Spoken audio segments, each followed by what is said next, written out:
Diesel engines in cars, cabs and vans are the biggest contributors to toxic pollution levels in the UK, according to environmentalists.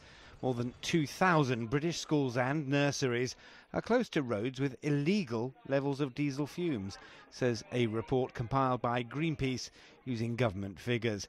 The organisation's clean air campaigners want diesel phased out. 90% of NOx pollution, which is where the legal limits are being broken, comes from diesel vehicles on our roads.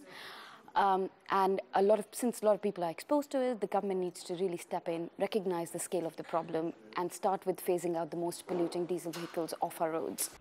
The threat to health from diesel is highlighted in a letter from more than 200 doctors to UK Prime Minister Theresa May.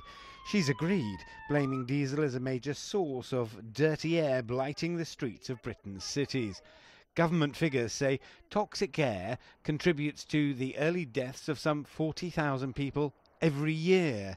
Diesel engines being hit with higher taxes to curb their use inside cities, and London's famous red buses soon all going green.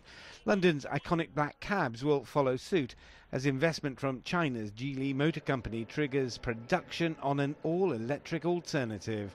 But none of this will bring down pollution levels in time to hit a European Union deadline, leaving the UK vulnerable to court action. It's a serious breach, not just because the legal deadlines are not being met. In terms of human health impact, it means that we are exposing more and more people to risks of air pollution. Britain's motor makers have hit back. The Society of Motor Manufacturers says the industry has invested billions for the cleanest vehicles in history, and that includes diesel. We say it still is the time for diesel cars. If you look at the old diesel cars of 20 years ago, yes, they were slow, they would produce a lot of soot, a lot of particulates, but the latest diesels are light years better than that. The British government's bringing out a national plan on air pollution later in the month, and environmental groups will be studying that document carefully. There's no doubt, though, that the challenges facing the government on toxic air are huge. Richard Bestick, CGTN, London.